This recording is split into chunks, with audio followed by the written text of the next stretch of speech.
Study for self में आपका स्वागत है। आज हम लोग बीपीएससी एडीओ का टेस्ट नंबर 8 देखेंगे, ठीक है, और जो कि केजीएस के द्वारा ये टेस्ट करवाया गया है। तो पहले क्वेश्चन पे आते हैं हम लोग। तो पहला क्वेश्चन जो है आपको वो दिया हुआ है कि किस अधिनियम के तहत भारत में ब्रिटिश ईस्ट इंडिया कंपनी के अधीन क्षेत्र को पहली बार ब्रिटिश आधिपत्य क्षेत्र कहा गया। तो ब्रिटिश आधिपत्य क्षेत्र किस अधिनियम के तहत कहा गया, कौन सा एक्ट आया था उस समय?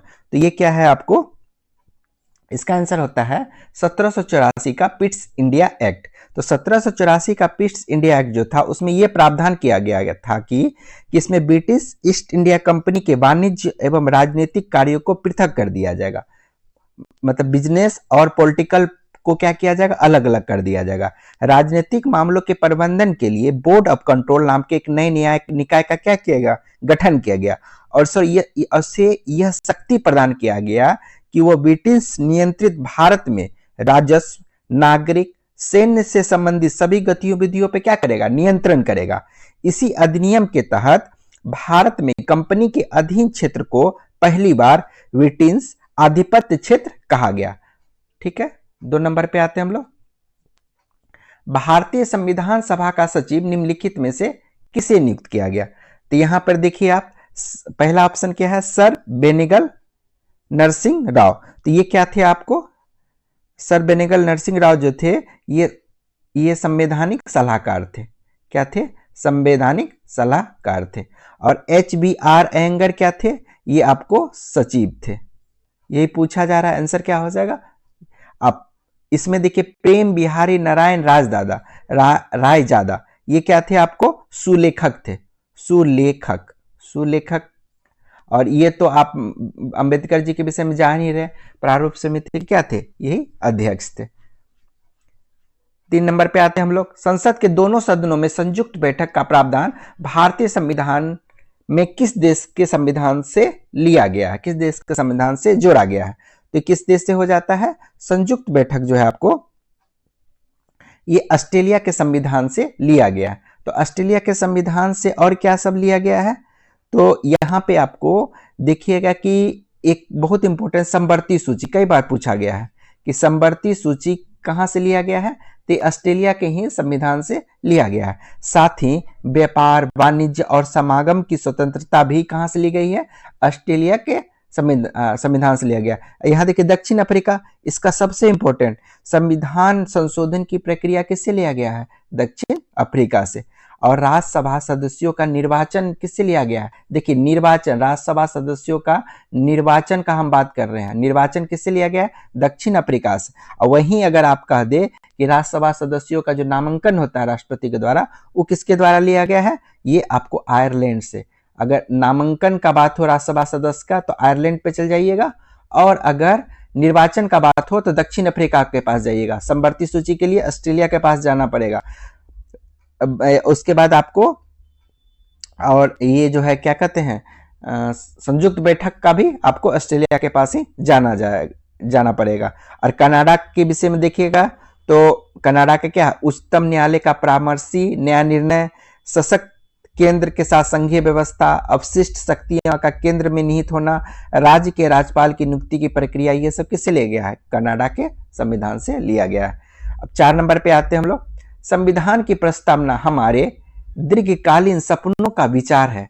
संविधान की प्रस्तावना से संबंधित यह कथन निम्नलिखित में से किसका, क्या कथन है, संविधान की प्रस्तावना हमारे दीर्घकालीन सपनों का विचार है। अलादी कृष्णस्वामी अय्यर, अलादी कृष्णस्वामी अय्यर ने यह बात बोला था। जबकि के.एम. मुंशी जी क्या बोले थे, प्रस्तावना हमारी संप्रभु लोकतांत्रिक गणराज्य का भविष्यफल किसने बोला, के.एम. मुंशी ने। जबकि और ये जो है आपको अलादी कृष्णस्वामी अयंगर, इसने क्या किया, दीर्घकालीन सपनों का विचार। ठीक है, अब आते हैं हम लोग 5 नंबर पे। थोड़ा छोटा करना पड़ेगा क्या, थोड़ा सा छोटा। फजल अली आयोग से संबंधित निम्नलिखित में से कौन सा कथन सत्य है? तो फजल अली आयोग का गठन कब हुआ था? 1953 में किया गया था। ठीक है, इसमें क्या था? 3 सदस्यीय इस आयोग में फजल अली के अतिरिक्त के.एम. पनिक्कर, ठीक है, और एच.एन. कुंजरू थे। सही है। इस आयोग ने राज्यों के पुनर्गठन में भाषा को मुख्य आधार बनाए जाने की सिफारिश की। सही बात है। एक राज्य एक भाषा के सिद्धांत को स्वीकृति प्रदान की गई, ये गलत हो गया।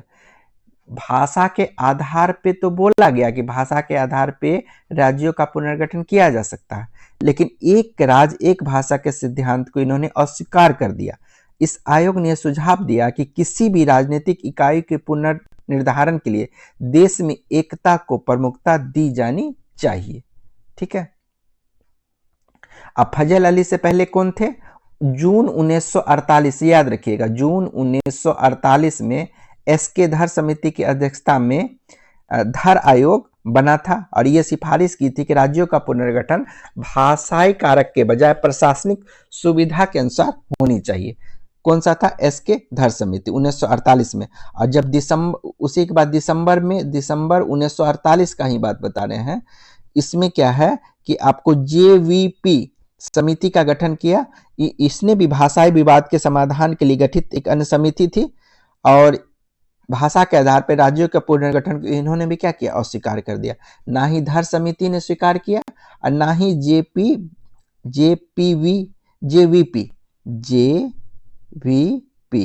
JVP समिति ने भी भाषा के आधार पर राज्यों का बंटवारा स्वीकार नहीं किया। सिर्फ और सिर्फ किसने किया? फजल अली आयोग ने किया, जो कि 1953 में बना था। लेकिन एक चीज याद रखिएगा, इन्होंने एक राज्य एक भाषा के विषय में बिल्कुल भी स्वीकार नहीं किया। ठीक है। अब आते हैं हम लोग 6 नंबर पे।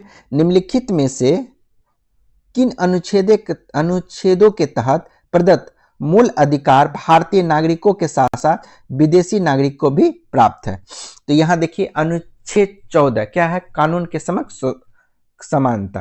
क्या है? कानून के समक्ष समानता का बात किया जा रहा है अनुच्छेद 14 में। इसमें क्या होता है कि विधि के समक्ष समता एवं विधियों का समान संरक्षण भारतीय नागरिकों के साथ साथ विदेशी नागरिकों को भी क्या है? ये प्राप्त है। इंडियन के साथ फॉरेनर को भी ये प्राप्त है। अब देखिए अनुच्छेद अगर 15 का बात कीजिएगा तो ये क्या कहता है? धर्म, मूल, जाति, लिंग या जन्म स्थान के आधार पर विभेद पर प्रतिषेध है। ठीक है, लेकिन ये किसको? सिर्फ इंडियन को प्राप्त है, फॉरेनर को नहीं प्राप्त है। 16 में लोक नियोजन का बात कर रहा है कि विषय पर अवसर की समानता, जैसे नौकरी पेशा, स्कूल कॉलेज में एडमिशन के लिए जो आरक्षण वगैरह का बात होता है उसका बात किया जा रहा है। सिर्फ किसको मिलेगा? इंडियन को मिलेगा, विदेशी को थोड़ी नहीं मिल जाएगा इस तरह का चीज। अनुच्छेद 19 में क्या है? विचार, अभिव्यक्ति, शांतिपूर्ण सम्मेलन, निर्बाध विचरण एवं संघ बनाने की स्वतंत्रता किसमें है? 19 के तहत है। ये भी मिलेगा क्या? ये भी नहीं मिलना चाहिए। ठीक है, ये भी बिल्कुल भी नहीं मिले। ये भी किसको मिलना चाहिए? सिर्फ और सिर्फ इंडियन को ही मिलना चाहिए। तो कौन सा प्राप्त है आपको? आंसर क्या हो जाएगा? ओनली ए हो जाएगा, क्योंकि बोलने की आज़ादी इंडिया में आके इंडिया गवर्नमेंट के विषय में अगर कुछ बोले कोई विदेशी तो अच्छा बात नहीं है। ठीक है, इंडियन बोले तो चलो ठीक है। 7 नंबर, मूल अधिकारों के संबंध में निम्नलिखित में से कौन सा सही नहीं है? संविधान के भाग 3 मूल अधिकार का बात कर रहा है। ठीक है, अनुच्छेद 12 से 35 तक मूल अधिकारों का वर्णन है, बिल्कुल सही। 44वें संशोधन के उपरांत मूल अधिकारों की संख्या 7 से घटकर 6 रह गई। मूल अधिकार का बात किया जा रहा है। 44वें संविधान संशोधन के द्वारा मूल अधिकार जो है आपको मूल अधिकार संख्या 7 से घटाकर 6 कर दी। क्यों? क्योंकि आपको संपत्ति का अधिकार किस में जोड़ दिया गया? 300 का क में जोड़ दिया गया। ठीक है, 300 का क में जोड़ दिया गया। 300 का क में वर्णित है और ये भाग कितना हो जाता है? भाग 12 में ये वर्णित है। अनुच्छेद 20 और 21 द्वारा प्रदत्त मूल अधिकारों का निलंबन राष्ट्रीय आपातकाल के दौरान भी नहीं होता, बिल्कुल सही है। क्योंकि 21 क्या है? जीवन जीने का अधिकार। तो जीवन जीने का अधिकार राष्ट्रीय पद पर समाप्त करते सबका सब तो मरा ही जाएगा ना। तो इसलिए क्या, जीवन जीने का अधिकार किसी का खत्म कभी भी नहीं किया जा सकता। सही है। वर्तमान में संपत्ति के अधिकार का वर्णन भाग 11 गलत हो गया, हम बताए थे भाग 12 के अनुच्छेद कितना 300 के क में वर्णित है। किसमें वर्णित है? भाग 12 के अनुच्छेद 300 के क में क्या है, वर्णित है। ठीक है। 8 नंबर पे आइए अब, निम्नलिखित में से किस नीति निर्देशक तत्व में 42वें संविधान संशोधन अधिनियम के तहत नहीं जोड़ा गया? तो अब देख लीजिए 39 जो है आपको 39 जोड़ा गया। 39 में क्या कहा गया कि समान न्याय को बढ़ावा देना तथा गरीबों को मुफ्त कानूनी सहायता प्रदान करना। मुफ्त कानूनी सहायता 39 के एक तहत मिलेगा। 43 का ए जो है आपको, उसमें कहा गया है उद्योग के प्रबंधन में श्रमिकों की भागीदारी को सुरक्षित करने के लिए कदम उठाना। ठीक है, तो उद्योग के लिए आपको 43, उद्योग प्रबंधन के लिए 43 का ये हो गया। और 48 का जो बात कीजिएगा तो पर्यावरण से रिलेटेड आपको मिल जाएगा 48 नंबर, कि पर्यावरण को बेहतर बनाए तथा वनों एवं वन जीव की रक्षा करे। ये किस में हो गया? 48 में हो गया। लेकिन अनुच्छेद 44 जो है ये क्या है आपको? Common civil code, common sorry uniform civil code, समान नागरिक संहिता, ये कहता है अनुच्छेद 44। और समान नागरिक संहिता जो है ये पहले से ही नीति निर्देशक तत्व में क्या है, पहले से ही आपको शामिल है। ठीक है, तो कह रहा है कि कौन सा जोड़ा नहीं गया, तो डी नंबर को जोड़ा नहीं गया है। ठीक है, 9 नंबर पे आ जाइए, मूल अधिकार से संबंधित निम्नलिखित कथनों पर विचार कीजिए। सरदार स्वर्ण सिंह समिति का गठन 1976 में जनता पार्टी सरकार द्वारा किया गया। ये तो गलत हो गया ना, जनता पार्टी नहीं थे, कांग्रेस का सरकार था। किसका? कांग्रेस का सरकार था। इस समिति में संविधान के 8 मौलिक कर्तव्य को जोड़े जाने का सुझाव दिया। सही बात है। नीति निर्देशक तत्वों की तरह मूल कर्तव्य भी गैर न्यायोचित है। सही बात, इसे भी आप जाके न्यायालय में अपील नहीं कर सकते। ठीक है, यह मूल कर्तव्य केवल नागरिकों के लिए है, तो कुछ विदेशी नागरिक दोनों के लिए। कुछ मूल कर्तव्य केवल नागरिकों के लिए तथा कुछ जो है आपको क्या है, वो विदेशी एवं देशी दोनों नागरिकों के लिए भी प्रावधान किया गया है। तो ये आपको क्या हो गया? गलत हो गया, क्योंकि मूल अधिकार तो आप देखे थे पहले क्वेश्चन में कि मूल अधिकार जो है 14 नंबर की क्या था, इंडियन को भी था और विदेशी फॉरेनर को भी था। लेकिन और कुछ जो था हम लोग 15, 16, 19 पढ़े, वो किसी के लिए नहीं था। 21 भी क्या है, दोनों के लिए, इंडियन के लिए भी है, फॉरेनर के लिए भी है। तो ये यहाँ पे आप देख रहे हैं कि मूल अधिकार तो दोनों, कुछ मूल अधिकार दोनों के लिए है, कुछ मूल अधिकार सिर्फ इंडियन के लिए। लेकिन मूल कर्तव्य सिर्फ और सिर्फ किसके लिए होगा? इंडियन के लिए होगा। यहाँ पे क्या कह रहा है? कुछ मूल कर्तव्य नागरिकों के लिए नहीं, कुछ नहीं, सारा मूल कर्तव्य किसके लिए है? भारत के नागरिकों के लिए, विदेशों के लिए नहीं है। तो ये क्या हो गया? 4 भी गलत हो गया आपका। तो आंसर क्या मार दीजिएगा? आंसर मार दीजिएगा आपका 2 सही हो गया था और 3 सही हो गया था। 2 और 3 बी नंबर आंसर चला जाएगा आपका। अब आते हैं हम लोग 10 नंबर पे, अनुच्छेद 368 के तहत संविधान संशोधन विधेयक के संबंध में निम्नलिखित में से कौन सा कथन सत्य है? इसकी पहल केवल लोकसभा में की जा सकती है, राज्यसभा में नहीं। देखिए 368 के तहत अगर संविधान संशोधन की बात की जा रही हो, ठीक है, 368 के तहत संविधान संशोधन की बात की जा रही हो, तो कहीं भी लाया जा सकता है, लोकसभा में भी लाया जा सकता है और राज्यसभा में लाया जा सकता है। ठीक है, तो पहला ऑप्शन आपका क्या हो गया? गलत हो गया। अब कहती है राष्ट्रपति इसे पुनर्विचार के लिए लोकसभा में वापस भेज सकता है। ये भी बिल्कुल गलत है। राष्ट्रपति जो है ये किसी भी सदन, राष्ट्रपति जो है इस विधेयक पे उनको सहमति देना ही होगा। वो ना तो अपने पास सुरक्षित रह सकते हैं, ना ही संसद के पुनर्विचार के लिए क्या कर सकते हैं? वापस कर सकते हैं। तो ये तो बिल्कुल गलत हो गया आपका। अब आइए, लोकसभा एवं राज्यसभा के बीच गतिरोध की स्थिति में संयुक्त बैठक में निर्णय लिया जा सकता है। बिल्कुल गलत है। 368 के तहत संविधान संशोधन अगर कराइएगा तो आपको लोकसभा में अलग पारित कराना पड़ेगा, राज्यसभा में अलग पारित कराना पड़ेगा। वो भी कैसे पारित कराना पड़ेगा? दोनों में आपको क्या होगा कि कुल सदन में जो कुल सदस्य संख्या है का बहुमत तो होना ही चाहिए, और सदन में उपस्थित और मतदान करने वाले सदस्यों के 2/3 बहुमत से पारित किया जाना अनिवार्य है। इसका क्या मतलब समझे? मतलब ये समझिए कि अगर 300 सीट है किसी कहीं पर, तो इसका बहुमत कितना हो जाएगा? 151। 151 तो अनिवार्य है। अगर उस दिन 300 का 300 पहुंच गया तो 300 का आपको क्या करना पड़ेगा? 2/3 निकालना पड़ेगा।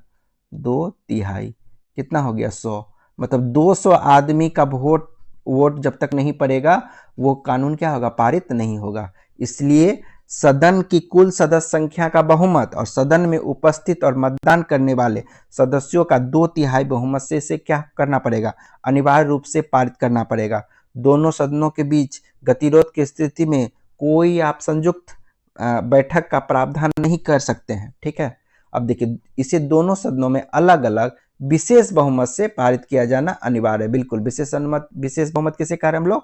जितना बहुमत है वो तो होना ही चाहिए। 151 तो होना ही चाहिए, मतलब अगर 300 हो तो, और साथ साथ 300 का 300 अगर उस दिन आ गया तो उसका 2/3 मतलब 200 वोट के द्वारा ही इसे पारित कराया जा सकता है।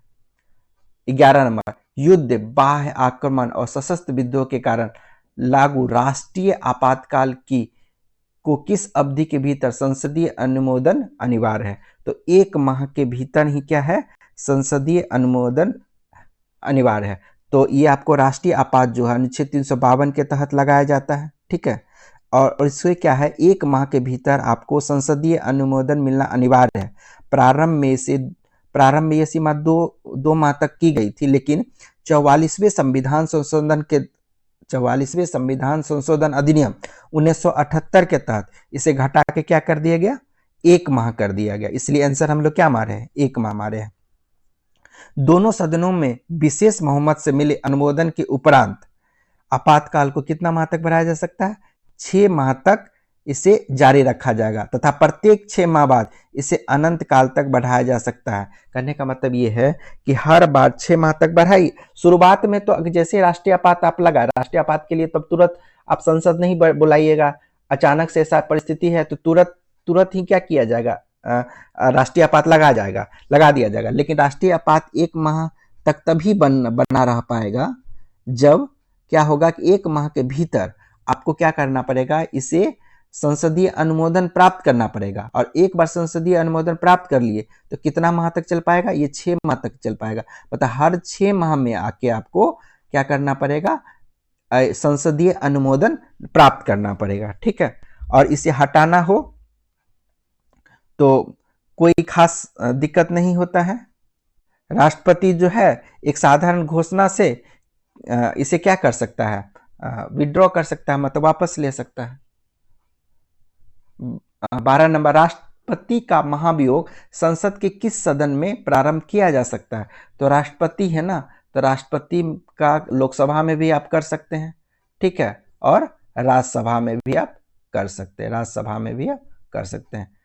लोकसभा, राज्यसभा, जहां भी इच्छा हो वहां पे आपको क्या है कि प्रस्ताव आप ला सकते हैं। लेकिन इसमें क्या कुछ आपको प्रावधान किया गया है कि आपको करना क्या होगा कि संविधान का उल्लंघन के आधार पर राष्ट्रपति पर महाभियोग की प्रक्रिया संसद के किसी सदन में प्रारंभ की जा सकती है। ठीक है, लोकसभा, राज्यसभा, कहीं भी। ठीक है, और महाभियोग जो है संसद की एक अर्धन्यायिक प्रक्रिया है। राष्ट्रपति के खिलाफ महाभियोग का प्रस्ताव सदन में कम से कम 14 दिन पहले आपको लिखित, मौखिक नहीं, लिखित सूचना देने के बाद ही इसे क्या किया जा सकता है? लाया जा सकता है। और नोटिस पर उस सदन के कुल सदस्यों में से कम 1/4 सदस्यों के हस्ताक्षर होना चाहिए। एक तो 14 दिन पहले देना पड़ेगा और 1/4 सदस्य का हस्ताक्षर करके आपको लेके जाना पड़ेगा। ठीक है, जैसा कि अनुच्छेद 61 के 2 में बताया गया है। ठीक है, तो क्या हो गया कि कहां प्रारंभ कर सकते हैं? तो किसी भी सदन में आप प्रारंभ कर सकते हैं। प्रारंभ करने 14 दिन पूर्व लिखित सूचना दीजिए और 1/4 सदस्यों का हस्ताक्षर लेकर आइए। ठीक है, और ये बताइए, ये भी आपको बताना पड़ेगा कि ऐसे ही आप नहीं हटा दीजिएगा, आपको ये बताना पड़ेगा कि संविधान का उल्लंघन किया गया है। 13 नंबर, भारत के पहले उपराष्ट्रपति कौन थे जिनका पद पर रहते हुए निधन हो गया? तो भारत के पहले उपराष्ट्रपति कौन थे JS पाठक या कृष्णकांत? क्या होगा आंसर, बताइए कमेंट बॉक्स में। ये हो जाते हैं कृष्णकांत। क्या है कि कृष्णकांत भारत के पहले उपराष्ट्रपति थे जिनका निधन पद पर रहते हुए हुआ था। ठीक है, उपराष्ट्रपति का पद देश का दूसरा सर्वोच्च पद होता है। उपराष्ट्रपति का चयन एक निर्वाचक मंडल द्वारा अनुपातिक प्रतिनिधित्व के अनुसार एकल संक्रमणीय मत एवं गुप्त मतदान द्वारा किया जाता है, जिसमें संसद के दोनों सदनों के निर्वाचित एवं मनोनीत सभी सदस्य शामिल होते हैं। एक चीज याद रखिएगा, उपराष्ट्रपति में क्या होता है, निर्वाचित भी और मनोनीत दोनों क्या होता है, शामिल होता है। ठीक है, वोट देने में। 14 नंबर पे आइए, जो व्यक्ति संसद के किसी सदन का सदस्य नहीं है उसे कितनी अवधि के लिए प्रधानमंत्री नियुक्त किया जा सकता है? तो वो क्या है, 6 माह तक के लिए इसे प्रधानमंत्री नियुक्त किया जा सकता है। 1980 के दिल्ली उच्च न्यायालय ने यह निर्णय दिया था कि राष्ट्रपति को पहले प्रधानमंत्री की नियुक्ति करनी चाहिए, तत्पश्चात यथोचित सीमा के अंदर उसे बहुमत साबित करने को कहना चाहिए। उसी तरह 1977 में उच्चतम न्यायालय के निर्णय में व्यक्त किया गया कि किसी भी व्यक्ति को किसी भी सदन का सदस्य नहीं है उसे 6 माह के लिए प्रधानमंत्री नियुक्त किया जा सकता है। ठीक है, 14 नंबर हो गया। 15 पे आ जाते हैं हम लोग। 15 पे आते हैं। 15 है कि प्रधानमंत्री के संबंध में निम्नलिखित कथनों पर विचार कीजिए। यह नीति आयोग तथा राष्ट्रीय आपदा प्रबंधन प्राधिकरण का अध्यक्ष होता है। बिल्कुल सही है। प्रधानमंत्री के वेतन और भत्ते समय समय पर राष्ट्रपति द्वारा निर्धारित किया जाता है। बिल्कुल गलत है। ये आपको किसके द्वारा निर्धारित किया जाता है? संसद के द्वारा निर्धारित किया जाता है। प्रधानमंत्री के त्यागपत्र से संपूर्ण मंत्रिपरिषद विघटित हो जाती है। बिल्कुल सही है, क्योंकि प्रधानमंत्री के सलाह से ही राष्ट्रपति क्या करता है, मंत्रियों को शपथ दिलवाता है। ठीक है, तो अब देखिए, प्रधान जो सलाह दिया और वही नहीं है तो सारा मंत्री भी क्या नहीं है, तो ये क्या हो गया आपको, प्रधानमंत्री पूरा मंत्री विघटित हो जाती है। बिल्कुल सही। 3 नंबर आपको क्या हो गया, सही हो गया, और 1 नंबर भी आपको सही है। तो आंसर क्या होगा, 15 का डी हो जाएगा। 1 और 3 आपको क्या हो जाएगा, सही हो जाएगा। तो देखिए, और क्या है कि प्रधानमंत्री किसका किसका अध्यक्ष होते हैं? नीति आयोग का, राष्ट्रीय आपदा प्रबंधन अधिकार का, राष्ट्रीय जल संसाधन परिषद का, राष्ट्रीय एकता परिषद का, ठीक है, का अध्यक्ष प्रधानमंत्री होता है। ठीक है, अब मंत्री परिषद का प्रमुख भी कौन होता है? प्रधानमंत्री होता है। इवन ये तो त्यागपत्र का बात हो गया ना, प्रधानमंत्री का अगर मृत्यु भी हो जाए ना तो भी क्या होता है, पूरा का पूरा मंत्रिपरिषद विघटित हो जाता है। 16 नंबर पे आते हैं हम लोग, लोकसभा अध्यक्ष के चुनाव की तारीख का निर्धारण कौन करता है? तो लोकसभा अध्यक्ष के चुनाव की तारीख का निर्धारण राष्ट्रपति के द्वारा किया जाता है। किसके द्वारा किया जाता है? राष्ट्रपति के द्वारा किया जाए। लोकसभा अध्यक्ष के चुनाव की तारीख का निर्धारण राष्ट्रपति द्वारा तथा लोकसभा के उपाध्यक्ष के चुनाव की तारीख का निर्धारण लोकसभा अध्यक्ष के द्वारा। राष्ट्रपति क्या करेगा, लोकसभा के अध्यक्ष को चुन लेगा, लोकसभा का अध्यक्ष चुन लेगा, और लोकसभा अध्यक्ष अब क्या करेगा, लोकसभा के उपाध्यक्ष के लिए क्या करेगा, चुनाव का तारीख घोषणा करेगा। 17 नंबर, लोकसभा के अध्यक्ष तथा उपाध्यक्ष के पद रिक्त होने पर सदन की अध्यक्षता कौन करता है? तो इसमें क्या होता है, राज्यसभा का उपसभापति क्यों करेगा? ठीक है, लोकसभा का है। राष्ट्रपति जी क्यों आएंगे करने के लिए? राष्ट्रपति द्वारा इस हेतु नियुक्त व्यक्ति। क्या हो जाएगा, डी नंबर इसका आंसर हो जाएगा। राष्ट्रपति द्वारा इस हेतु नियुक्त व्यक्ति इसका आंसर हो जाएगा। अब इसमें यह देखते हैं कि लोकसभा के अध्यक्ष तथा उपाध्यक्ष का पद रिक्त होने पर सदन की अध्यक्षता राष्ट्रपति द्वारा इस हेतु नियुक्त व्यक्ति करता है। लोकसभा के अध्यक्ष एवं उपाध्यक्ष की अनुपस्थिति में सदन की अध्यक्षता लोकसभा के नियमानुसार अध्यक्ष द्वारा नामित 10 सदस्यीय सभापति तालिका के किसी सदस्य द्वारा की जाती है। ऊपर प्रोटम स्पीकर के विषय में जानते होंगे कि प्रोटम स्पीकर की नियुक्ति कौन करता है, राष्ट्रपति करता है। प्रोटम स्पीकर की नियुक्ति कौन करता है, राष्ट्रपति करता है। अब एक चीज याद रखिएगा, हम क्या बोले कि आपको राज्यसभा का उपसभापति क्या बोले, राष्ट्रपति द्वारा इस हेतु नियुक्त व्यक्ति, यहाँ पे हम एक में ये भी बताया आपको 10 सदस्यों वाला सभापति तालिका में से कोई एक। यहाँ देखिए पद रिक्त का बात कर रहा है, अगर पद रिक्त हो तो कौन करेगा? राष्ट्रपति द्वारा इस हेतु नियुक्त व्यक्ति। लेकिन अगर वो अनुपस्थित हो, किसी कारण से क्या हो, अनुपस्थित हो, तो क्या होगा कि 10 सदस्यों के सभापति तालिका में से कोई एक करेगा। अनुपस्थिति के केस में ये, पद रिक्त के केस में ये आंसर होगा। 18 नंबर पे आइए, निम्नलिखित में से कौन सा कथन सत्य नहीं है? संसद के 2 सत्रों के बीच अधिकतम अंतराल 6 माह से ज्यादा नहीं होना चाहिए। बिल्कुल सही है। अनिश्चित काल के लिए स्थगन का बात करने की शक्ति अध्यक्ष या सभापति को है। अनिश्चित काल के लिए स्थगन का बात कर रहा है। देखिए सत्रावसान मतलब सत्र जो चल रहा है उसको समाप्त करना है, तो सत्र स्टार्ट होता है राष्ट्रपति की अधिसूचना से, तो सत्रावसान भी राष्ट्रपति की अधिसूचना से ही होगा। ये क्या सही है? स्थगन सत्रावसान नहीं बोला, स्थगन मतलब वो जो चल रहा है आज का सभा उसको स्थगित। स्थगन तो कई बार होता है दिन भर में, अगर बार बार अगर लड़ाई झगड़ा होते रहे, बहुत शोरगुल होता है तो कई बार स्थगन होता है। स्थगन के उपरांत सदन में लंबित सभी विधेयक समाप्त हो जाते हैं। अब तो मान लीजिए कि अब थोड़ी ना कोई विधेयक आया, हल्ला मचा दिया, स्थगन हो गया तो विधेयक खत्म हो जाएगा, बिल्कुल नहीं, ये तो बिल्कुल गलत है। तो आंसर क्या होगा? 18 नंबर था ना, तो आंसर कह रहा था कि सत्य नहीं पूछा जा रहा ना, तो सत्य नहीं, तो ये तो बिल्कुल हो गया कि सत्य ही नहीं है। सत्रावसान राष्ट्रपति सही बात कर रहा है। अनिश्चित काल के लिए स्थगन करने की शक्ति अध्यक्ष या सभापति को होता है, ठीक है, अध्यक्ष या सभापति को होता है। और स्थगन का बात कर रहा है, हमेशा देखिए स्थगन और सत्रावसान में अंतर है। स्थगन मतलब हो सकता है 24 घंटा के लिए कर दे, 48 घंटा के लिए कर दे, 1 घंटा के लिए कर दे, ये सब अध्यक्ष के द्वारा करता है। लेकिन पूरा सत्र ही समाप्त करना तो राष्ट्रपति की अधिसूचना बिल्कुल जरूरी होती है, ठीक है। और देखिए समानता कितने सत्र होते हैं साल में? तो 3 सत्र होते हैं। एक बजट सत्र हो गया, फरवरी से मई की चलता है। मानसून सत्र हो गया, जुलाई से सितंबर चलता है। तथा शीतकालीन सत्र हो गया जो नवंबर से दिसंबर तक आपको चलता है, ठीक है। 19 नंबर पे आते हैं हम लोग। 19 नंबर में कह रहा है कि सूची का मिलान कीजिए। सूची 1 और सूची 2 का क्या करना? मिलान करना है। तो महाराष्ट्र में क्या हो जाएगा? 48 हो जाएगा। राजस्थान में कितना हो जाएगा? राजस्थान में 25 हो जाएगा। कर्नाटक में कितना हो जाएगा? 28 हो जाएगा। छत्तीसगढ़ में कितना होगा? 11 हो जाएगा, ठीक है। छत्तीसगढ़ 11, महाराष्ट्र 48, राजस्थान 25 और कर्नाटक का 28। कर्नाटक का क्या हो जाएगा? 28। तो डी का क्या हो जा रहा है? 4। 1 का क्या हो जा रहा है? 3। डी का 4, 1 का 3, ये सही है, सी नंबर आंसर हो जाएगा। अब देखिए 20 नंबर पे आते हैं हम लोग। निम्नलिखित में से किन समितियों के सदस्य संख्या समान होती है? तो किसका है?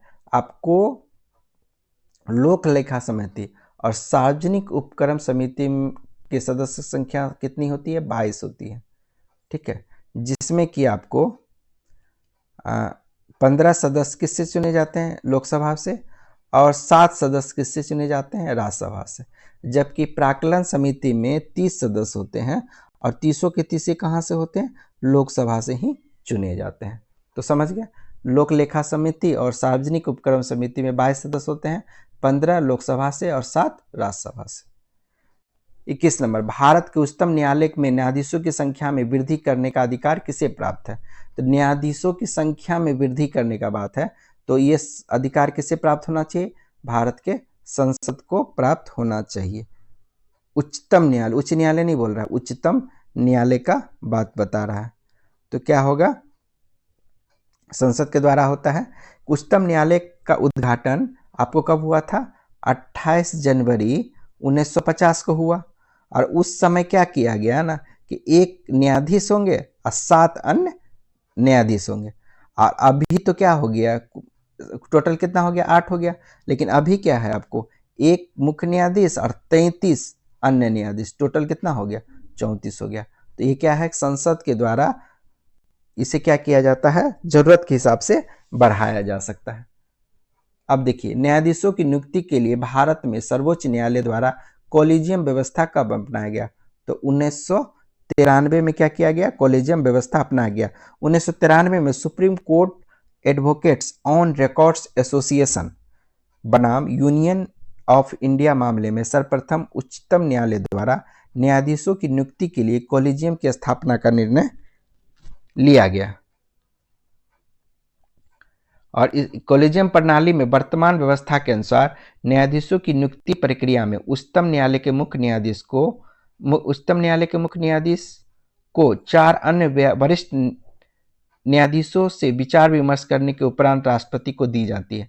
मतलब मुख्य न्यायाधीश का चयन करना, तो क्या करना पर 4 गो वरिष्ठ न्यायाधीश जो है वो लोग बैठेगा और उसमें फिर क्या करेगा कि एक्चुअली में सर्वसम्मति से ही हो जाता है। अगर 2 आदमी भी अगर किसी का नाम का सुझाव किया कि एक को मुख्य न्यायाधीश बनना चाहिए और 2 आदमी कह दिया कि नहीं बनना चाहिए, तो ये खत्म हो जाएगा। ठीक है, तो इसलिए क्या होता है कि कम से कम 2 भी, अगर कम से कम 3 को तो सहमति बनाना पड़ेगा।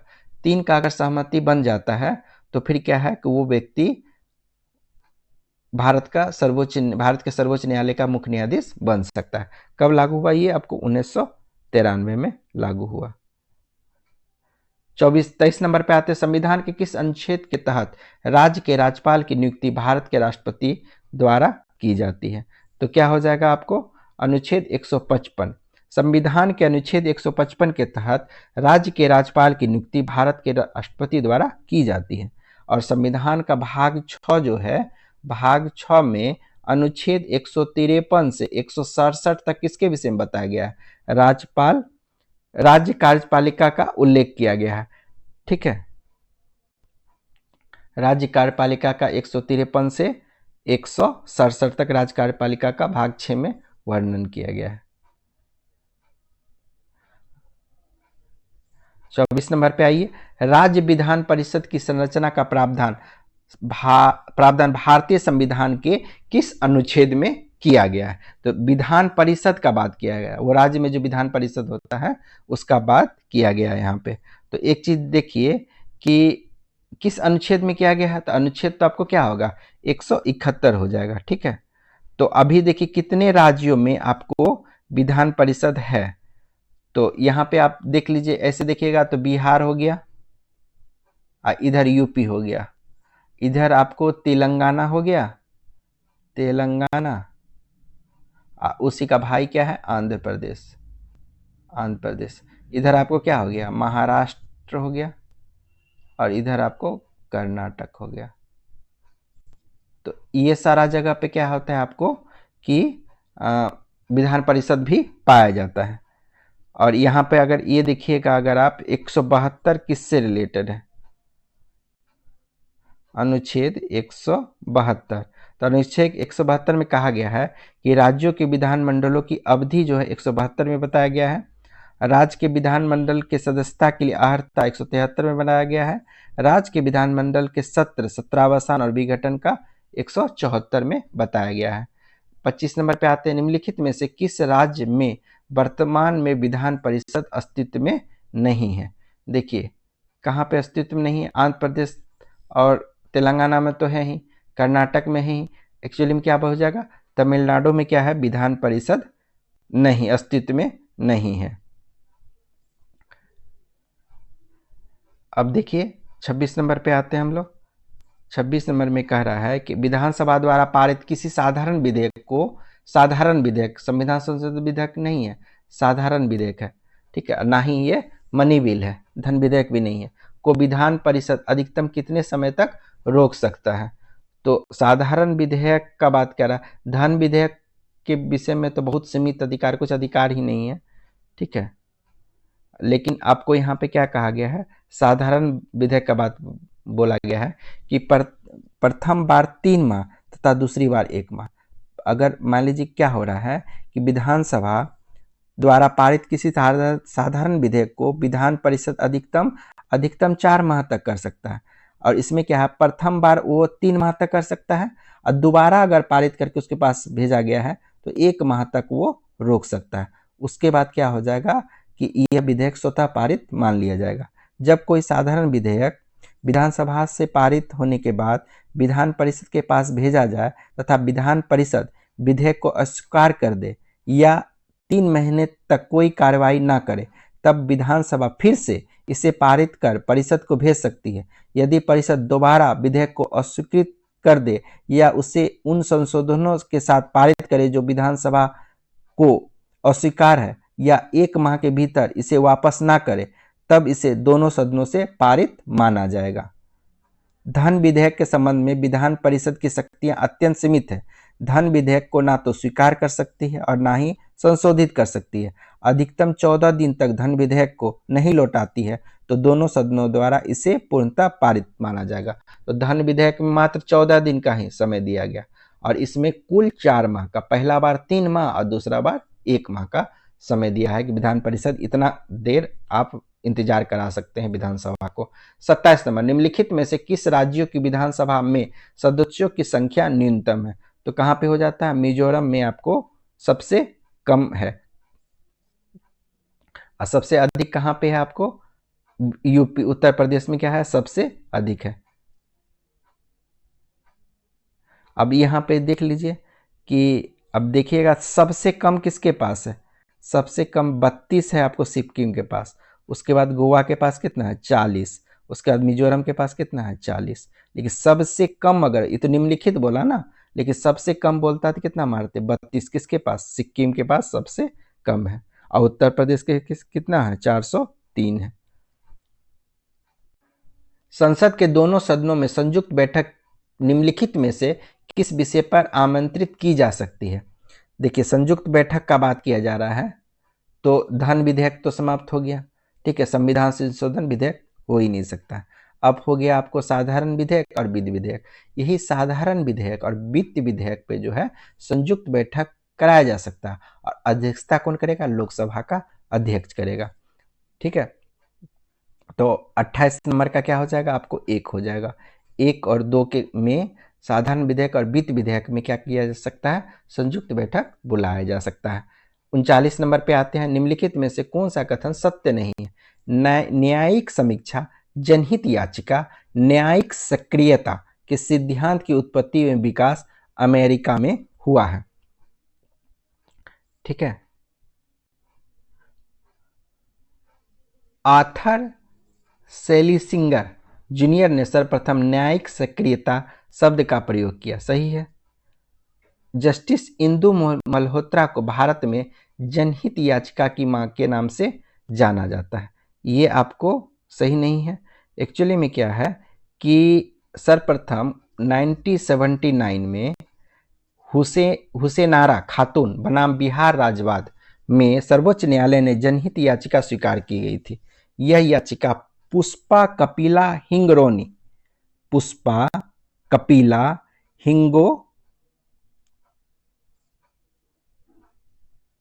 सॉरी मैं अच्छे से लिख देता हूं, देख लीजिए क्या है, हिंगोरानी, पुष्पा कपिला हिंगोरानी के द्वारा दाखिल की गई थी क्या? जनहित याचिका। इन्हें ही भारत में जनहित याचिका के मां के नाम से जाना जाता है। क्या नाम हो गया? पुष्पा कपिला हिंगोरानी। पुष्पा कपिला हिंगोरानी, जस्टिस इंदु मल्होत्रा नहीं, पुष्पा कपिला हिंगोरानी को भारत में जनहित याचिका की मां के नाम से जाना जाता है। ये गलत हो गया आपको। न्यायमूर्ति एस आनंद ने कहा था कि न्यायिक सक्रियतावाद को न्यायिक जोखिमवाद नहीं होना चाहिए।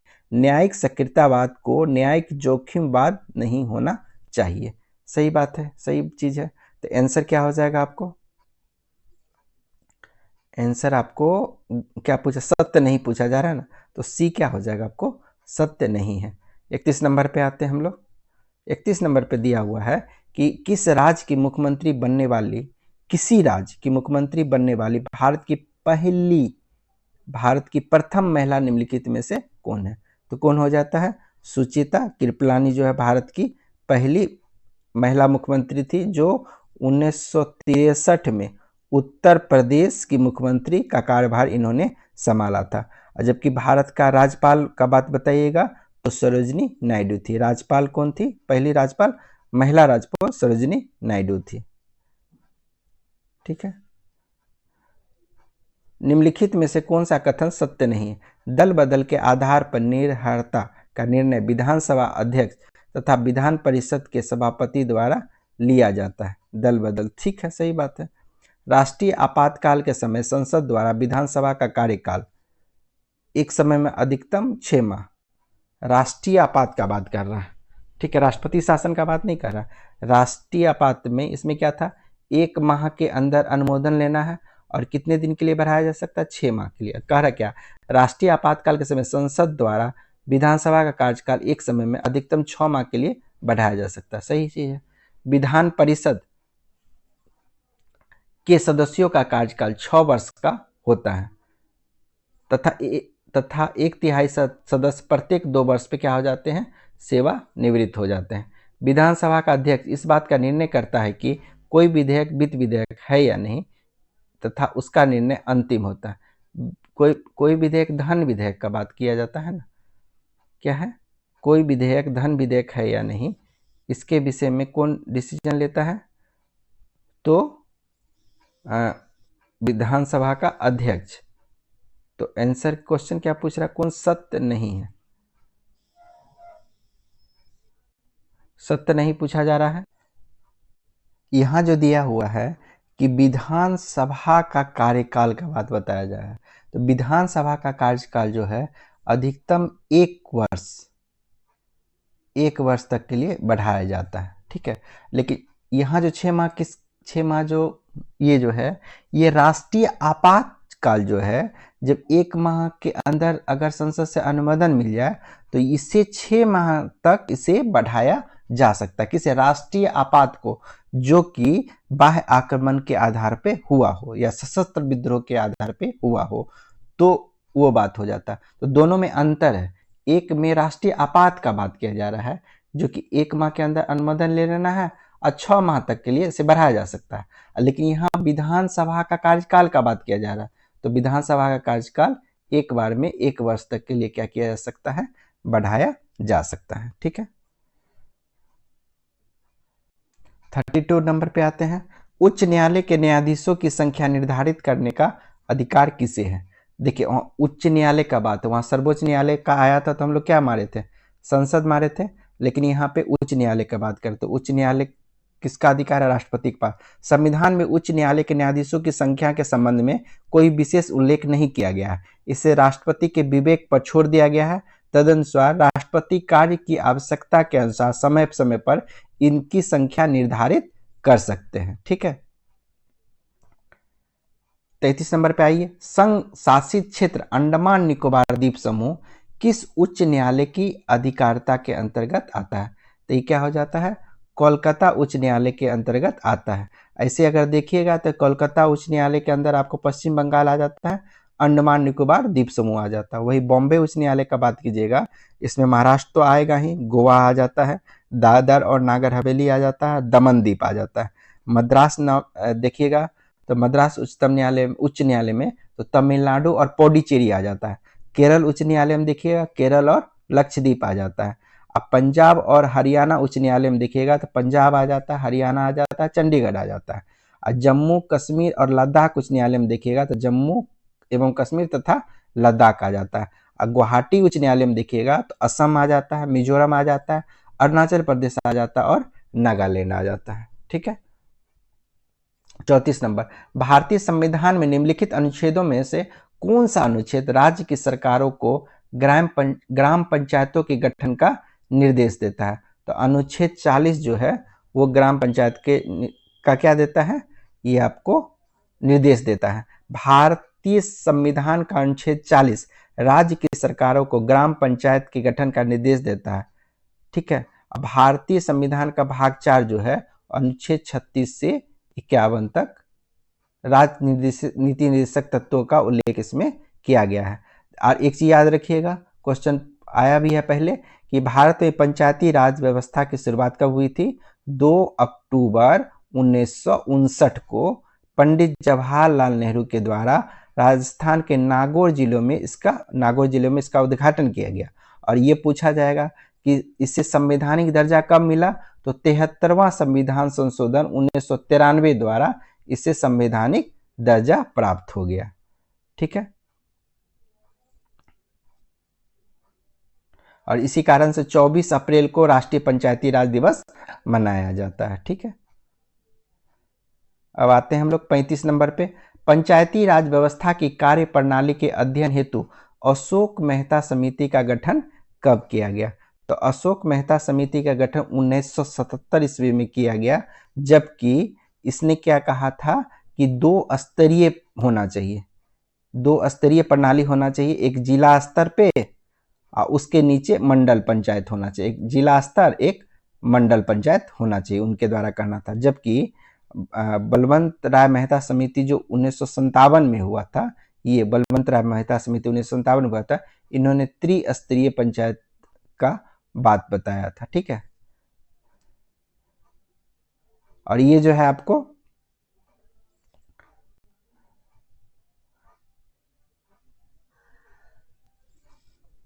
36 नंबर, भारत में पंचायती राज व्यवस्था सर्वप्रथम कब और कहां शुरू की गई? तभी हम लोग पढ़े कितना, 2 अक्टूबर 1959 को राजस्थान के नागौर जिले में तत्कालिक प्रधानमंत्री पंडित जवाहरलाल नेहरू के द्वारा किया गया था। ठीक है, और आते हैं हम लोग, भारत में कुल कितने प्रकार के शहरी निकाय हैं? तो भारत में कुल 8 प्रकार के शहरी निकाय। कौन कौन?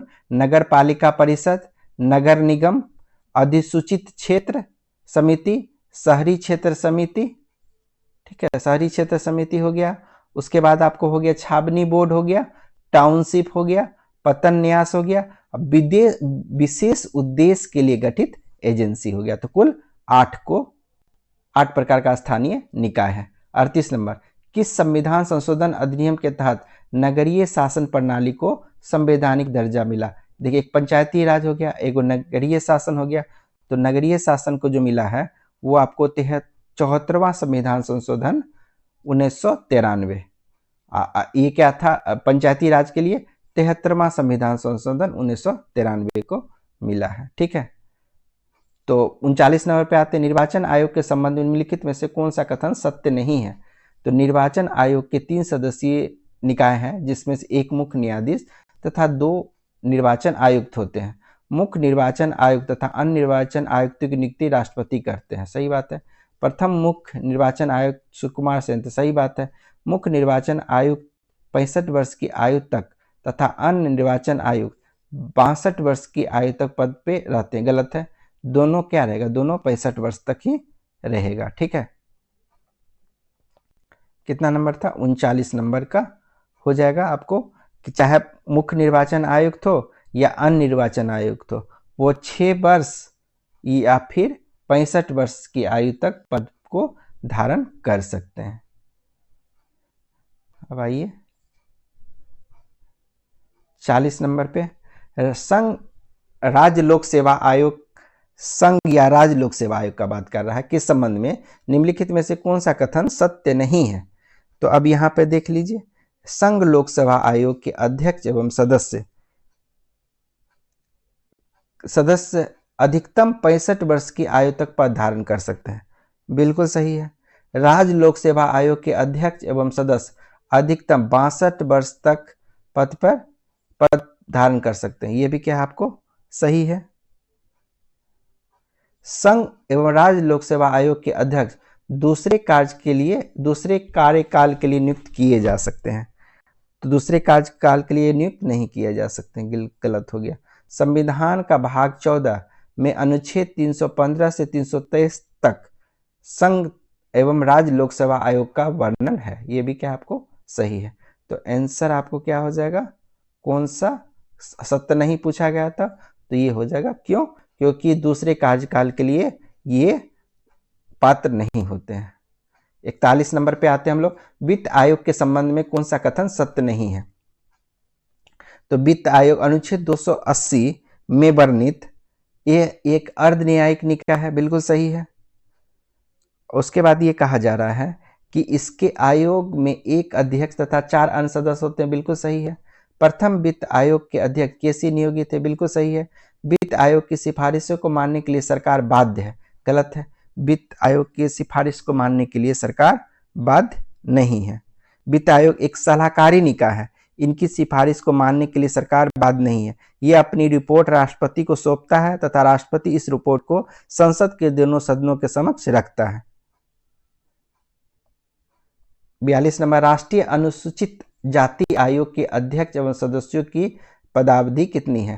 तो ये क्या हो जाता है आपको 3 वर्ष तक हो जाता है। देखिए, राष्ट्रीय अनुसूचित जाति आयोग के अध्यक्ष एवं सदस्यों की पदावधि 3 वर्ष निर्धारित है तथा ये अधिकतम 2 कार्य, अभी वहां ऊपर देखें कि दूसरे कार्यकाल के लिए नहीं था, लेकिन यहाँ पे जो है अनुसूचित जाति और जनजाति आयोग का अध्यक्ष जो है वो 2 वर्षों दूसरे कार्यकाल की नियुक्ति के पात्र हैं। आयोग में एक अध्यक्ष हो जाएगा और एक उपाध्यक्ष हो जाएगा और 3 अन्य सदस्य होंगे, 3 अन्य सदस्य होंगे। और एक चीज याद रखिएगा कि 89वां संविधान संशोधन 2003 का बात है कि राष्ट्रीय अनुसूचित जाति एवं जनजाति आयोग को विभाजित कर दो स्वतंत्र आयोग, राष्ट्रीय अनुसूचित जाति आयोग एवं राष्ट्रीय अनुसूचित जनजाति आयोग का गठन किया गया। ठीक है। 93 नंबर, नियंत्रण एवं महालेखा परीक्षक सीएजी का उल्लेख किस अनुच्छेद में किया गया है? तो ये आपको अनुच्छेद 148 में सीएजी का वर्णन किया गया है। ठीक है, ठीक है, ठीक है। देश का सर्वोच्च कानून अधिकारी, देश का पूछा जा रहा है, सर्वोच्च कानून अधिकारी निम्नलिखित में से कौन होता है? तो देश का महान्यायवादी होता है और राज्य का क्या होता है? महाअधिवक्ता होता है। राज्य के लिए महाअधिवक्ता होता है और देश के लिए क्या होता है? महान्यायवादी होता है। महान्यायवादी आपको देश के लिए हो जाएगा और किस अनुच्छेद के तहत होता है? ये अनुच्छेद 76 के तहत होता है, जबकि राज्य का महाधिवक्ता जो होता है वो अनुच्छेद 165 के तहत होता है। सीएजी तो देख ही लिए 148 के तहत होता है।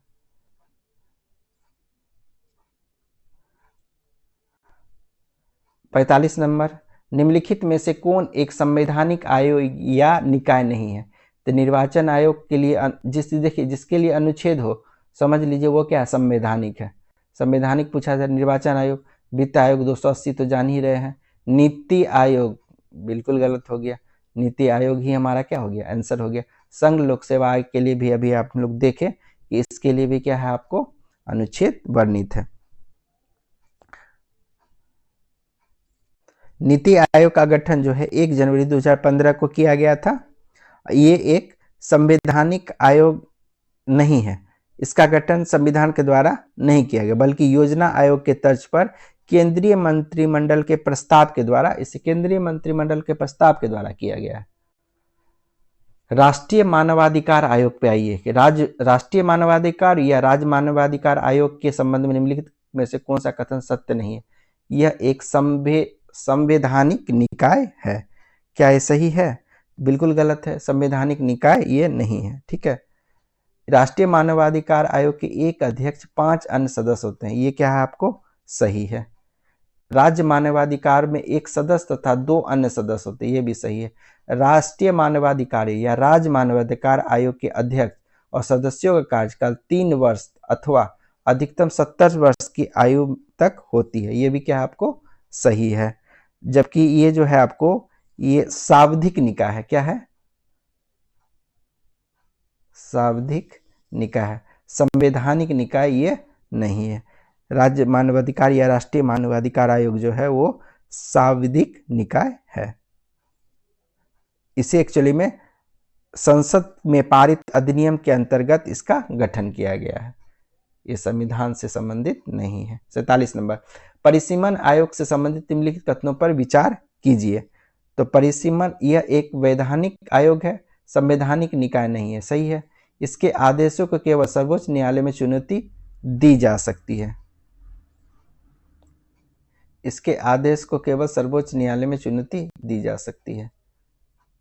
इसके आदेश को लोकसभा या राज्यसभा, इसके आदेशों को लोकसभा या राज्य विधानसभा द्वारा संशोधित नहीं किया जा सकता है। तो कौन सा कथन कहा जा रहा है कि आपको सत्य कथन पूछा जाता है। आंसर क्या हो जाएगा? सी हो जाएगा। 1 और 3, 1 और 3 क्या है? सही है। और ये तो हम पहले ही बता दिए थे कि ये आपको गलत है। परिसीमन आयोग सर्वोच्च न्यायालय में से चुनौती नहीं दी जा सकती है। परिसीमन आयोग के आदेश को किसी भी न्यायालय में चुनौती नहीं दी जा सकती तथा लोकसभा या राज्य विधानसभा द्वारा इसमें संशोधन भी नहीं किया जा सकता है। ठीक है। निम्नलिखित में से किस भाषा को सर्वप्रथम शास्त्रीय भाषा का दर्जा मिला? सबसे पहले किससे मिला? तमिल भाषा को शास्त्रीय भाषा का दर्जा 2004 ईस्वी मिला। उसके बाद संस्कृत को 2005 ईस्वी में मिला, तेलुगु को 2008 ईस्वी में मिला, कन्नड़ को 2008 ईस्वी में मिला, मलयालम को 2013 ईस्वी में मिला।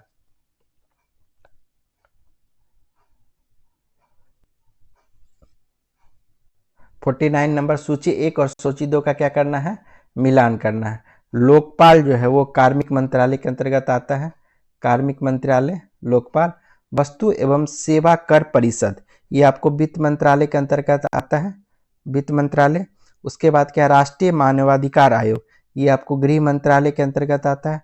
चुनाव आयोग, एक कानून एवं न्याय मंत्रालय से संबंधित है। 3 हो जाएगा, 2 4 1 3, 2 4 1 3। आंसर क्या हो जाएगा? बी नंबर हो जाएगा। निम्नलिखित में से किस संविधान संशोधन अधिनियम को लघु संविधान का दर्जा प्राप्त है? तो 42वां संविधान संशोधन को क्या है? लघु संविधान का दर्जा प्राप्त है। इसी के तहत आपको समाजवादी, धर्मनिरपेक्ष और अखंडता, साधु ऐसे याद रख सकते हैं, साधु, समाजवादी, धर्मनिरपेक्षता और उस के जगह पे अखंडता याद रखिएगा। समाजवादी, धर्मनिरपेक्ष और अखंडता इसी के तहत 42वां संविधान संशोधन के तहत जोड़ा गया था। भारतीय अर्थव्यवस्था का स्वरूप किस प्रकार का है? तो भारतीय अर्थव्यवस्था का स्वरूप जो है विकासशील अर्थव्यवस्था है। कैसी अर्थव्यवस्था है? विकासशील अर्थव्यवस्था है। विकासशील अर्थव्यवस्था में क्या होता है कि जनसंख्या की वृद्धि उच्च होती है, निम्न जीवन स्तर होता है, निम्न प्रति व्यक्ति आय होती है, बेरोजगारी होती है, पूंजी निर्माण निम्न दर होता है, परिसंपत्तियां तथा आय का दोषपूर्ण तथा असमान वितरण, ये सारा क्या है? विकासशील अर्थव्यवस्था का गुण है। 52 नंबर, निम्नलिखित में से कौन सी एक सकल घरेलू उत्पाद जीडीपी गणना की कार्यविधि नहीं है? तो उत्पादन विधि, आय विधि, व्यय विधि, हासमान लागत विधि, ये नहीं है। हासमान लागत विधि नहीं है। और सारा उत्पादन विधि है, आय विधि है और व्यय विधि, ये सारा क्या है? आपको जीडीपी गणना की एक विधि के रूप में जाना जाता है। 53 नंबर पे आते हैं हम लोग। निम्नलिखित में से कौन सी पंचवर्षीय योजना हेराल्ड डोमर मॉडल के नाम से जानी जाती है? तो ये पहली पंचवर्षीय योजना ही जो है, जो कि 1951 से 1956 तक हुआ था, इसे ही हेराल्ड डोमर मॉडल पर आधारित है। यह मॉडल आर्थिक विकास को बढ़ावा देने में बचत और निवेश को महत्वपूर्ण जोर देता है, जो सीमित पूंजी उपलब्धता वाले नए स्वतंत्र राष्ट्र के लिए उपयुक्त था। इस योजना का मुख्य फोकस गंभीर भोजन की कमी और मुद्रास्फीति से निपटने के लिए कृषि क्षेत्र के विकास और बांधों और सिंचाई परियोजना जैसी बुनियादी ढांचों का निर्माण पर केंद्रित था। 54 नंबर पे आते हैं हम लोग। भारत में इंडेक्स ऑफ इंडस्ट्रियल प्रोडक्शन जारी करने के लिए निम्नलिखित में से कौन सी एजेंसी जिम्मेवार है? क्या हो जाता है? राष्ट्रीय सांख्यिकी कार्यालय। राष्ट्रीय सांख्यिकी कार्यालय के द्वारा ये जारी किया जाता है। 55 नंबर पे आते हैं हम लोग। गरीबी हटाओ नारा भारत की विकास रणनीति का केंद्रीय उद्देश्य किस पंचवर्षीय योजना के अंतर्गत था? तो गरीबी हटाओ आपको 5वीं पंचवर्षीय योजना के अंतर्गत था। 5वीं पंचवर्षीय योजना कब से कब था? आपको 1974 से 79 के बीच था। एक्चुअली में क्या है कि गरीबी हटाओ का नारा सबसे पहले प्रधानमंत्री इंदिरा गांधी द्वारा 1971 में के चुनाव के दौरान बोला गया था। और पंचवर्षीय योजना जो पंचवर्षीय योजना जो बनी, 5वीं पंचवर्षीय योजना ने इस नारे को अपने मार्गदर्शक उद्देश्य के रूप में अपनाया और गरीबी उन्मूलन, रोजगार सृजन और आत्मनिर्भरता पे क्या किया? विशेष जोर दिया। कौन? 5वीं पंचवर्षीय योजना। 56 नंबर पे आइए। आर्थिक सर्वेक्षण 2024 के अनुसार वित्त वर्ष 2026 तक सरकार का राजकोषीय घाटा, फिजिकल डेफिसिट का लक्ष्य क्या रखा गया है? तो फिजिकल डेफिसिट का लक्ष्य जो है 4.4% रखा गया है। ग्लोबल फाइनेंशियल स्टेबिलिटी रिपोर्ट किस संस्था द्वारा जारी की जाती है? तो ये किसके द्वारा जारी की जाती है? Global financial sustainability report. Global financial sustainability report जो है आपको जारी किया जाता है आईएमएफ के द्वारा। अंतर्राष्ट्रीय मुद्रा कोष आईएमएफ साल में 2 बार ग्लोबल फाइनेंशियल स्टेबिलिटी रिपोर्ट जारी करता है, जो ग्लोबल फाइनेंशियल बाजारों, सिस्टमेटिक जोखिमों और फाइनेंशियल कमजोरियों का गहराई से आकलन करती है। ग्लोबल फाइनेंशियल डेवलपमेंट रिपोर्ट विश्व बैंक द्वारा जारी की जाती है। 58 भारत में पंचवर्षीय योजना के वास्तुकार के रूप में किसे जाना जाता है? तो पीसी महालनोबिस को पंचवर्षीय योजना का वास्तुकार के रूप में जाना जाता है। उनका प्रभाव दूसरी पंचवर्षीय योजना 1956 से 61 में सबसे महत्वपूर्ण था, जो उनकी आर्थिक मॉडल पर आधारित थी, जिसमें भारी उद्योगीकरण और पूंजीगत वस्तुओं पर उन्होंने जोर दिया था। उनसे गैर बैंकिंग वित्तीय कंपनी एनबीएफसी का नियमन एवं नियंत्रण किसके द्वारा किया जाता है? तो गैर बैंकिंग वित्तीय कंपनी का नियंत्रण जो है भारतीय रिजर्व बैंक द्वारा किया जाता है। अगर वो लिस्टेड हो तो सेबी के तहत भी वो आ जाता है।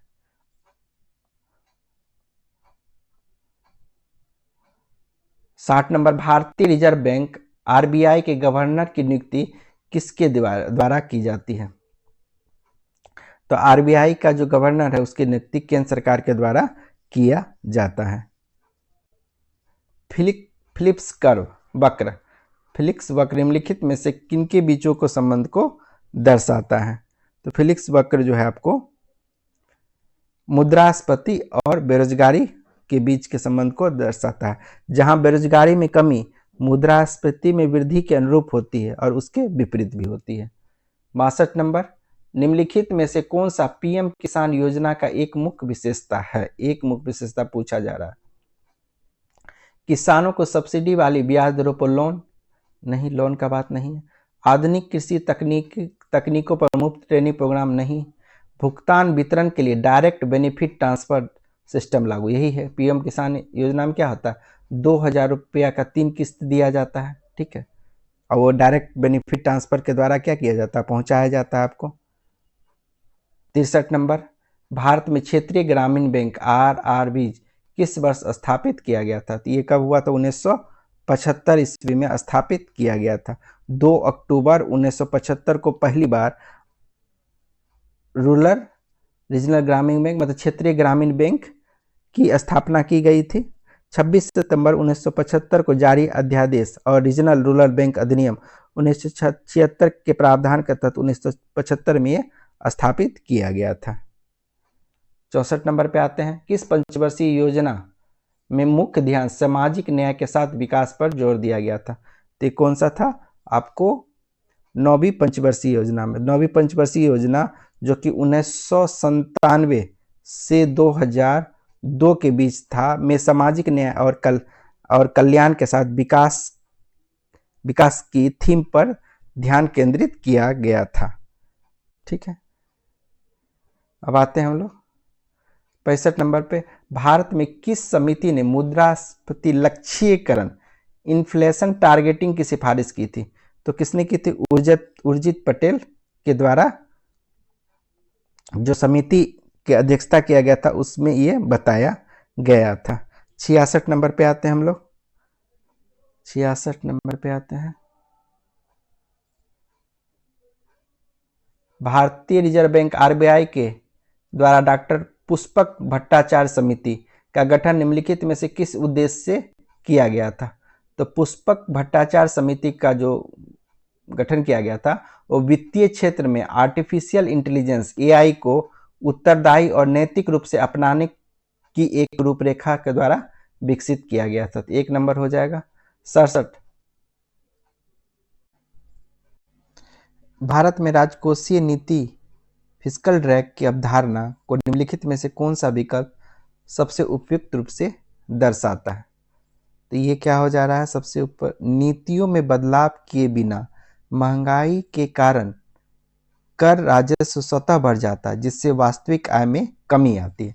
एक्चुअली में क्या बात है कि राजकोषीय घर्षण या फिजिकल ड्रैग जो यहाँ पे बात किया गया है, फिजिकल ड्रैग का जो बात किया गया, वो स्थिति कहते हैं जब महंगाई के चलते लोगों में नाम मात्र आय बढ़ता है, कि वे जैसे कि सोचिए कि स्लैब है, 5 लाख का स्लैब है, ठीक है, तो 1 लाख से 5 लाख का कोई स्लैब है, उसमें कुछ टैक्स लगता है। और अभी क्या हुआ कि वेतन बढ़ गया, कितना कुछ बढ़ गया, जिसके कारण कि वो 5 लाख के स्लैब में आ गया, टैक्स देना शुरू कर दिया। लेकिन थोड़ा वेतन बढ़ने से उस स्लैब में तो आ गया, लेकिन महंगाई क्या हो गया, बहुत ज्यादा बढ़ गया। तो टैक्स तो वो सरकार को दे दिया, उससे क्या हो गया आपको कि राजस्व का स्वतः बढ़ जाता है, लेकिन टैक्स तो दे दिया, लेकिन महंगाई बढ़ने के कारण उसका बचत था, जितना टैक्स देने के बाद बचा था, उससे वो सारा चीज अपना पूरा नहीं कर पा रहा है।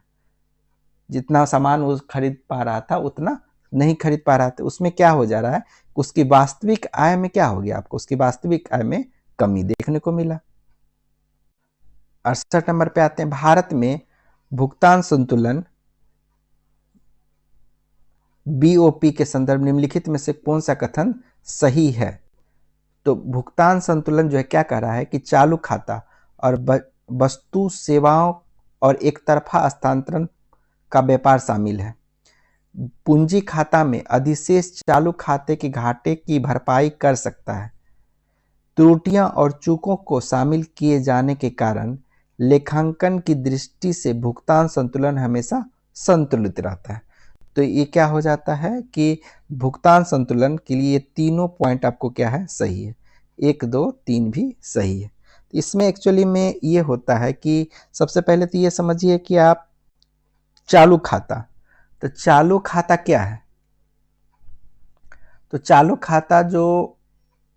खाता में क्या आता है कि उन लेन देन को दर्ज किया जाता है जो वस्तुओं के व्यापार जैसे निर्यात हो या आयात हो, सेवाओं का व्यापार जैसे आईटी सेवा, पर्यटन हो गया, या प्राथमिक आय जैसे निवेश से प्राप्त आय हो गया, या द्वितीय आय जैसे एक तरफा हस्तांतरण, जैसे प्रवासी भारतीय जो है पैसा जो भेजता है इंडिया में, वो सारा किस में से जमा किया जाता है, चालू खाता में जमा किया जाता है। अब भुगतान संतुलन में चालू खाता, पूंजी खाता और वित्तीय खाता, साथ ही त्रुटियां एवं चूक शामिल होते हैं।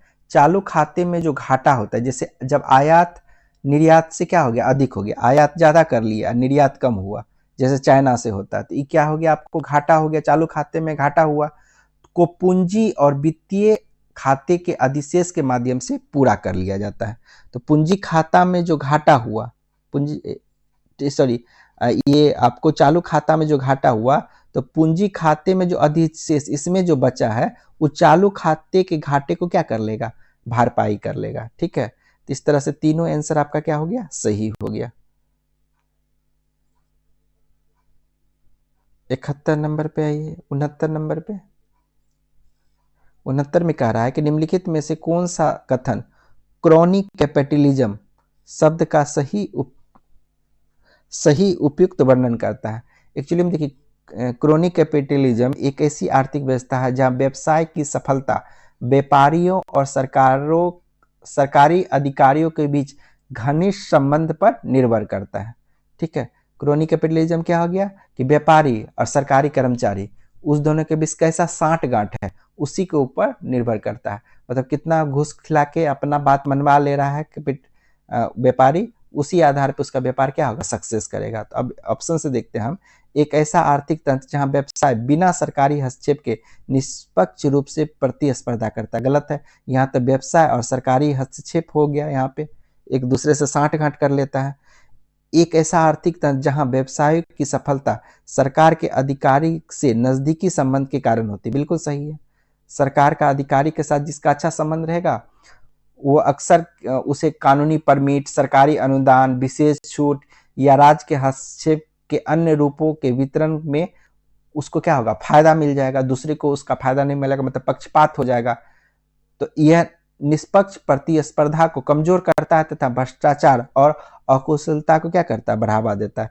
एक ऐसा आर्थिक तंत्र जहां लघु उद्योग, एक ऐसा आर्थिक जहां सार्वजनिक क्षेत्र, तो कहने का मतलब आंसर क्या हो जाएगा, बी हो जाएगा। क्रोनिक कैपिटलिज्म में व्यवसायी और अधिकारी के बीच में साठ-गांठ हो जाएगा, जिससे उसको कानूनी परमिट, सरकारी अनुदान, विशेष छूट सब क्या उसे मिलता रहेगा। 70 नंबर, निम्नलिखित में से कौन सी समिति मुख्य रूप से भारत में कर सुधारों से संबंधित नहीं है? तो तारपोर समिति जो है आपको कर सुधारों से संबंधित नहीं है। एक्चुअली में कारपोर समिति ये पूंजी खाता परिवर्तनीयता समिति के रूप में जाना जाता है। पूंजी खाता परिवर्तनीयता समिति के रूप में इसे जाना जाता है, कर के रूप में ये नहीं है। ये काल्डोर समिति जो है 1956 में बना था। ये निकोलस काल्डोर की अध्यक्षता में काल्डोर समिति का गठन भारत के कर ढांचे की जांच करने के लिए किया गया था। जबकि ये आपको विजय केलकर समिति कब बना था? 2002 में।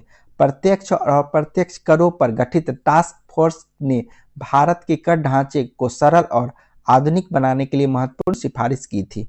जबकि ये आपको पार्थ सारथी सोम समिति जो है ये 2013 में गठित कर प्रशासन सुधार आयोग ने कर प्रशासन में सुधार लाने कर प्राधिकारियों की संगठनात्मक संरचना जैसे मुद्दों से संबंधित था। ये तीनों तो था कर से रिलेटेड, लेकिन तारापुर समिति आपको पूंजी खाता से संबंधित था।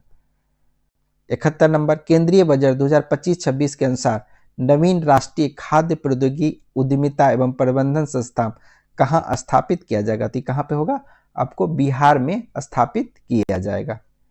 बिहार में स्थापित किया जाएगा।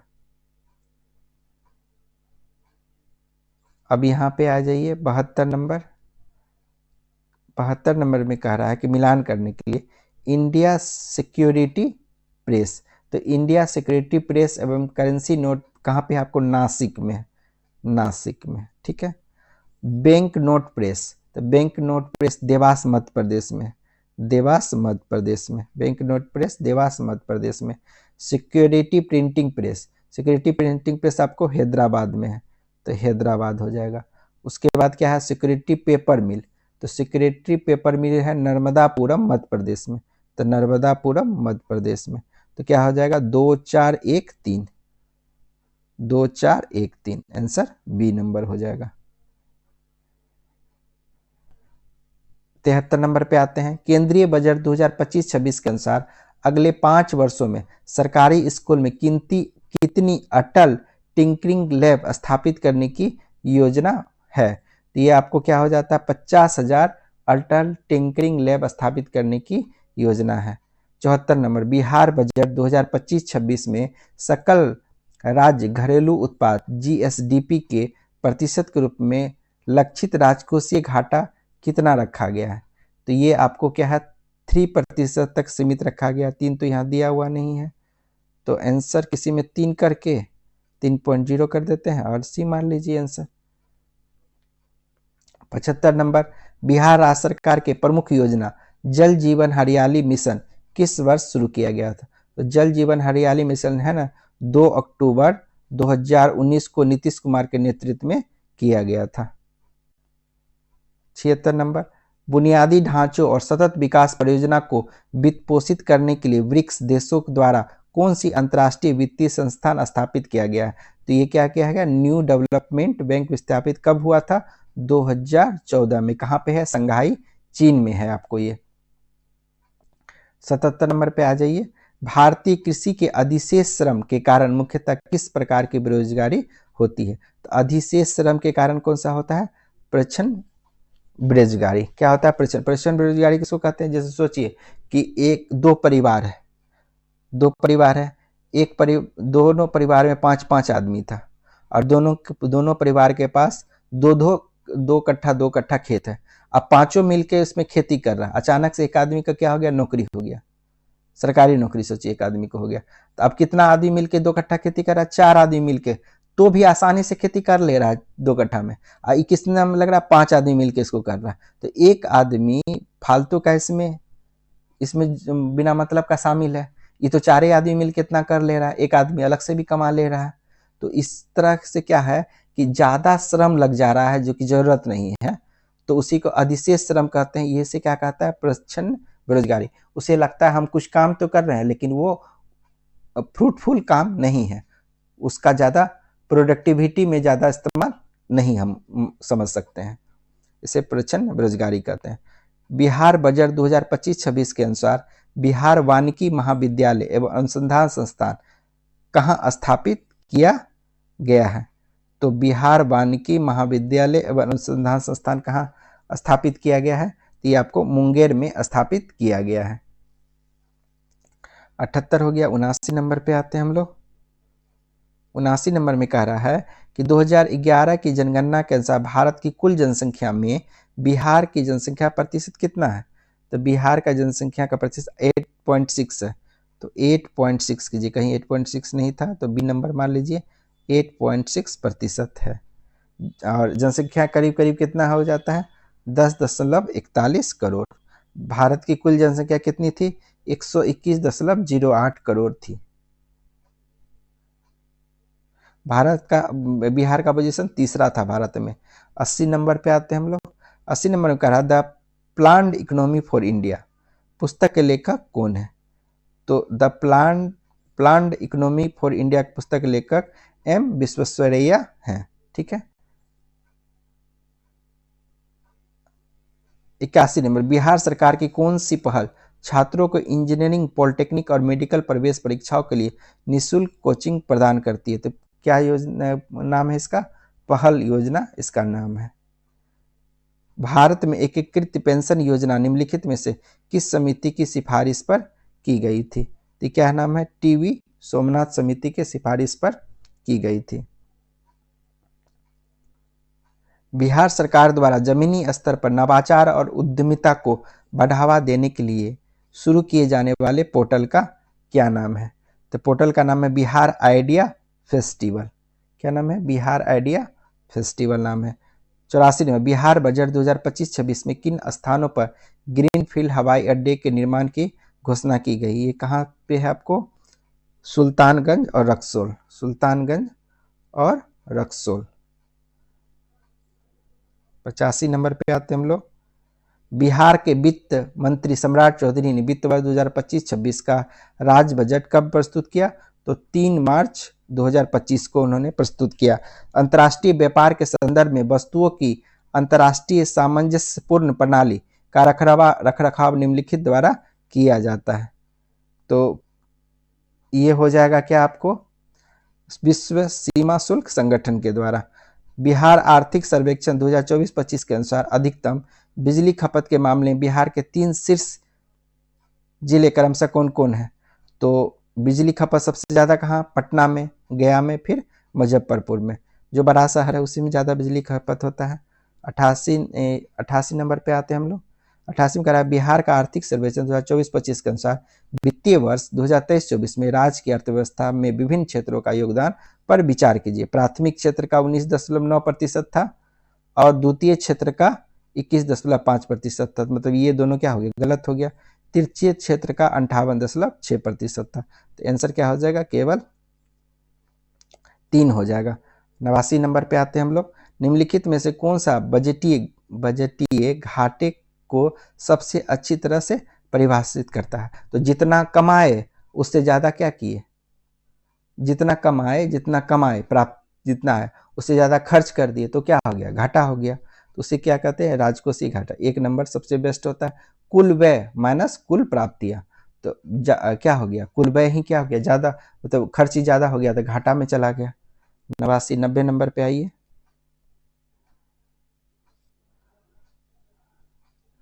90 नंबर पे, हाँ, कह रहा है कि जब किसी वस्तु की मांग और आपूर्ति दोनों समान निरपेक्ष मात्रा में वृद्धि होती है तो बाजार के मूल्य पर क्या प्रभाव पड़ता है? अब जितना मांग बढ़ा उतनी ही आपूर्ति कर दिया गया तो कुछ खास फर्क पड़ा नहीं, तो स्थिर रह जाएगा। ठीक है। 91 में बिहार आर्थिक सर्वेक्षण 2024-25 के अनुसार निम्नलिखित में से कौन सा बिहार का सबसे बड़ा दाल उत्पादक जिला है? तो क्या हो जाएगा? पटना सबसे बड़ा दाल उत्पादक जिला है। 92 नंबर, निम्नलिखित में से भारत की पहली स्वदेशी सर्जिकल रोबोटिक प्रणाली का नाम क्या है? तो सर्जिकल रोबोटिक प्रणाली का नाम क्या हो जाता है आपको? सल्ले हो जाता, सॉरी सल्ले नहीं, SSI मंत्र हो जाता है। क्या हो जाता है? SSI मंत्र हो जाता है।